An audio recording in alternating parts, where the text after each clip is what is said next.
Hello बच्चों, अब हम आपकी कक्षा 8 विज्ञान का जो 12वां पाठ है जिसका नाम है कुछ प्राकृतिक परिघटनाएं।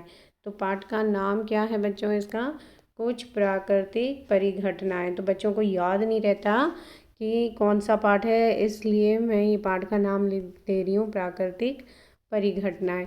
इस पाठ के अब हम लोग क्वेश्चन आंसर करेंगे महत्वपूर्ण, जो आपकी परीक्षा में आपकी जो तैयारी है उसमें मदद करेंगे। ठीक है, तो अब हम लोग देखते हैं इसके कुछ क्वेश्चंस और इन्हें आप लोग अच्छी तरह से तैयार करें, अच्छे से याद करें।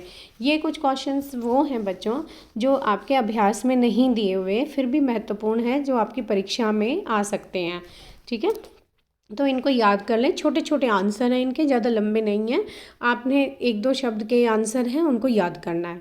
तो देखें पहला क्वेश्चन लिखा है, वह वैज्ञानिक कौन थे जिन्होंने सर्वप्रथम तड़ित और आपके वस्त्रों में उत्पन्न चिंगारी को एक ही परिघटना बताया।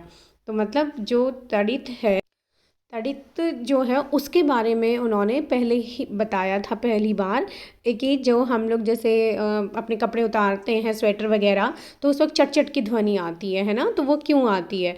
तो वो जो ध्वनि चिंगारी जो हमें दिखती है उस वक्त और तड़ित जो है, इन दोनों को उन्होंने एक ही परिघटना बताया था कि दोनों में ही विद्युत उत्पन्न हो रही है। तो ये कौन थे? ये थे बेंजामिन फ्रैंकलिन। तो ये नाम जो है बच्चों आपने बहुत अच्छे से याद कर लेना है, बेंजामिन फ्रैंकलिन। ठीक है, ये वैज्ञानिक थे जिन्होंने सबसे पहली बार ये बताया था तड़ित और जो विद्युत है उसके बारे में। ठीक है, और कब बताया था? 1752 ईस्वी में। तो आप ये भी याद करें कि कौन सी ईस्वी में बताया था, 1752, क्योंकि पीछे एक बार यही क्वेश्चन पूछा गया था कि बेंजामिन फ्रैंकलिन ने कब बताया था कि तड़ित और वस्त्रों जो हम लोग उत्पन्न होती है हमारे वस्त्रों में चिंगारी, वह है एक ही परिघटना है। ठीक है, तो आप नाम के साथ साथ ये जो ईयर है ये भी याद करें। ठीक है, अब हम लोग अगला क्वेश्चन देखते हैं। अगले क्वेश्चन में जो है बच्चों, कुछ वस्तुओं को आपस में रगड़ने से जो आवेश उत्पन्न होते हैं उनके नाम हैं। बच्चों को इसमें बहुत कन्फ्यूज़न रहता है कि किस में कौन सा आवेश होगा, तो इसलिए मैंने जो भी आपके पाठ में जितने भी नाम हैं सभी को ले लिया है यहाँ और सभी का लिख दिया है। तो आपने इनको याद करना है। देखें, आप मान लीजिए कांच की छड़ और रेशम के कपड़े को आपस में रगड़ते हैं, तो इन दोनों को रगड़ने पर कांच की छड़ पे जो आवेश उत्पन्न होगा वो धन आवेश होगा बच्चों। ठीक है, उसको कहेंगे धन आवेश, और रेशम के कपड़े पे जो होगा वो होगा ऋण आवेश। तो ये देखें आपके लिए दोनों पे जो आवेश उत्पन्न होगा वो अलग से हर बार लिखा हुआ है, तो आप इनका ध्यानपूर्वक अध्ययन करें। ठीक है, दोनों का ही ध्यान से देखें। अब देखें, पॉलीथीन और प्लास्टिक स्ट्रॉ, इन दोनों को आपस में आप रगड़ते हैं तो पॉलीथीन जो है उस पर आपका धन आवेश उत्पन्न होगा बच्चों। ठीक है, और जो प्लास्टिक स्ट्रॉ है उस पर ऋण आवेश होगा। ठीक है, तो पॉलीथीन पे धन आवेश और ऋण आवेश किस पे होगा? प्लास्टिक स्ट्रॉ पे।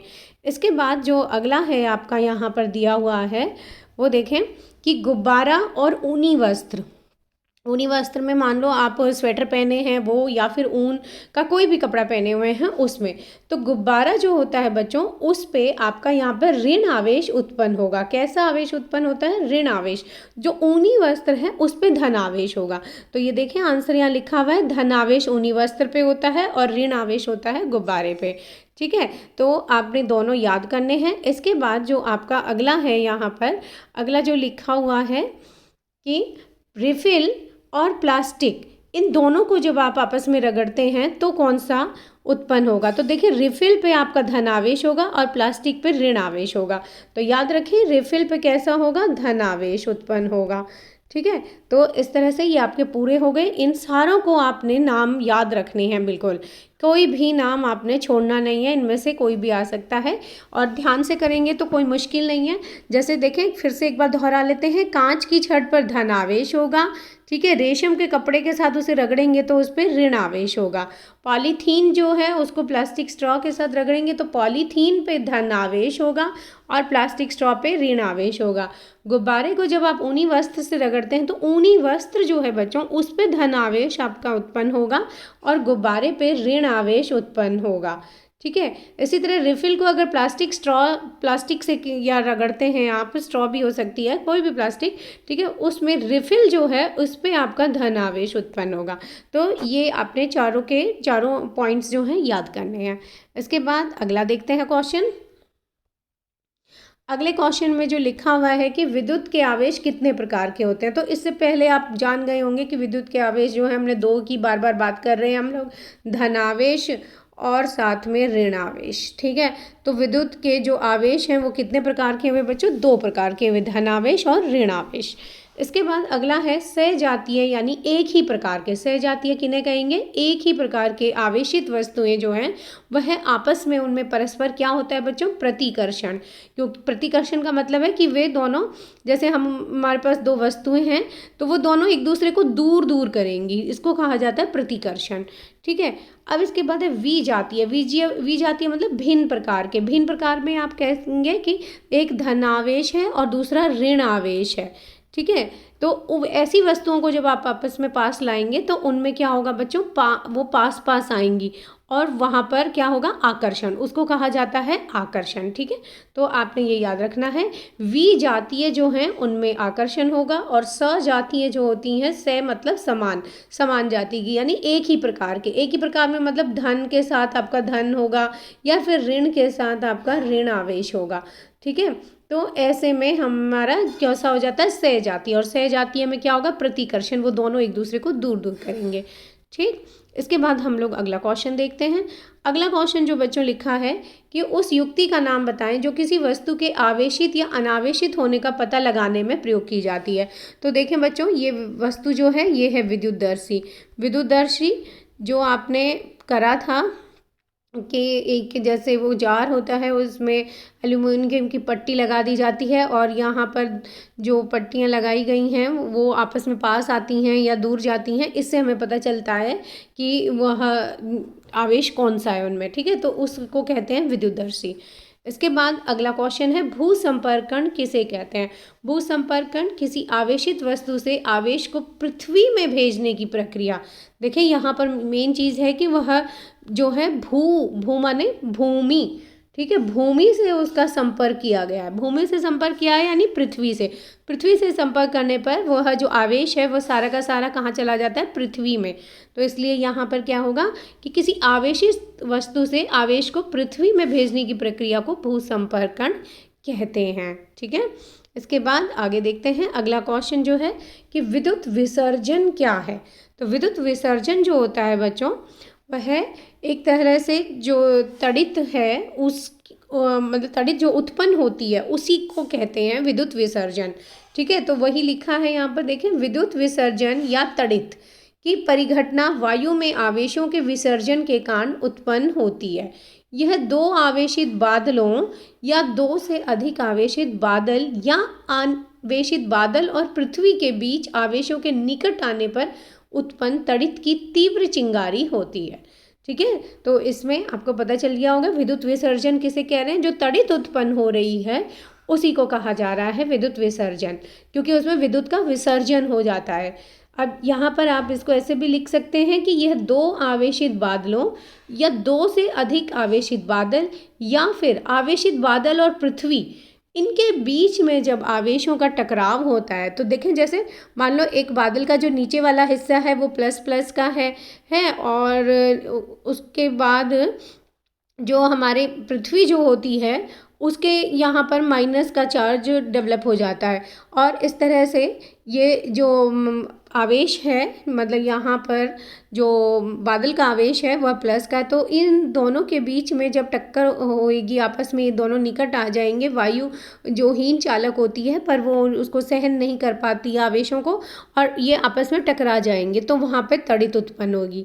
या फिर दो बादल हैं आपस में, उनमें से एक का माइनस और दूसरे का प्लस जो है आवेश जब पास में आ जाएंगे तो वहाँ पर विद्युत उत्पन्न होगी। ठीक है, उसी को कहा जाता है विद्युत विसर्जन या तड़ित। ठीक है, तो इसमें अब आगे देखते हैं। गुजरात के भुज जिले में बड़ा भूकंप कब आया था? तो देखें बच्चों, गुजरात के भुज जिले में जो बड़ा भूकंप जिससे बहुत विनाश हुआ था, करीब 7.5 रिक्टर पैमाने पर इसे मापा गया था, तो ये 26 जनवरी 2001 में आया था। तो ये आप याद रखें कि 26 जनवरी 2001 में।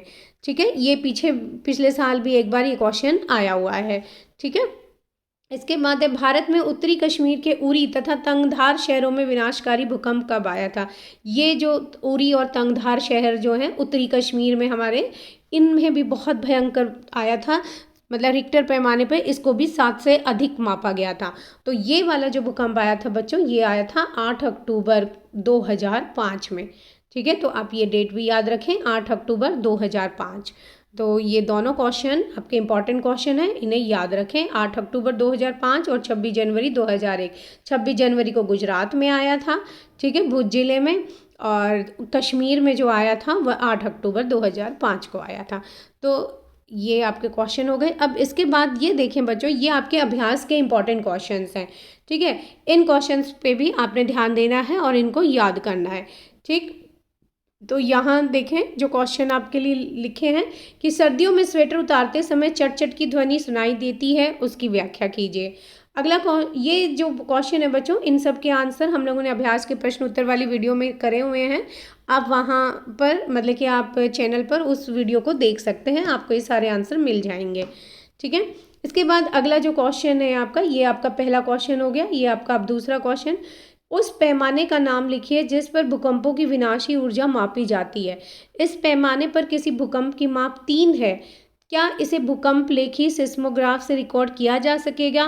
क्या इससे अधिक हानि होगी? तो देखें बच्चों, एक बार मैं इनका आंसर थोड़ा आपको बता ही देती हूँ, है ना, तो आपको आसानी हो जाएगी। तो उस पैमाने का नाम लिखिए जिस पे भूकंपों की विनाशी ऊर्जा मापी जाती है बच्चों, उसको कहते हैं रिक्टर पैमाना, ठीक है। तो इसका पहले का आंसर हो गया आपका रिक्टर पैमाना। उसके बाद है इस पैमाने पर किसी भूकंप की माप 3 है।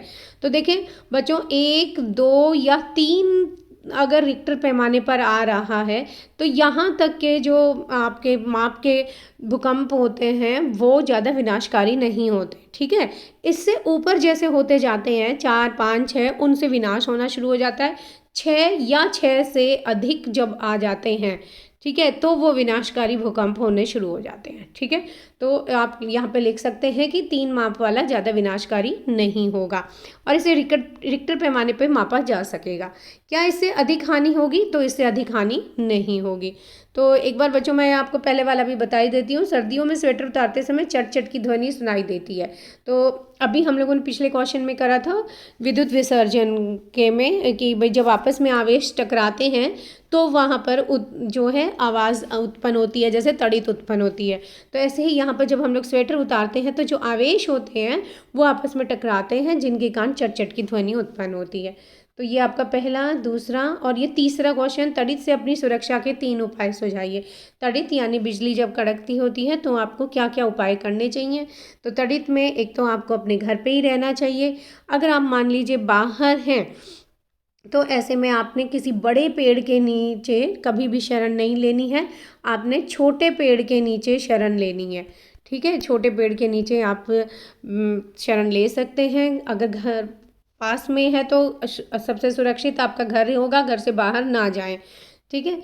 और इसके अलावा आप वहाँ पर जो तड़ित जब उत्पन्न हो रही है तो जैसे छाता लेके ना निकलें। छाता लेकर निकलने से क्या होता है बच्चों कि छाता की जो डंडी होती है वो धातु की बनी होती है ना।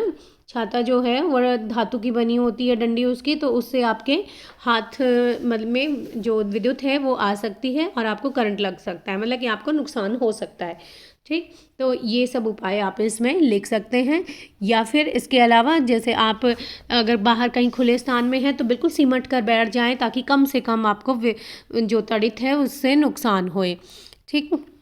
और ऐसे में कभी भी फ़ोन जो तार वाले होते हैं, मतलब जो लैंडलाइन फ़ोन होते हैं, उनको कभी भी यूज़ नहीं करना चाहिए।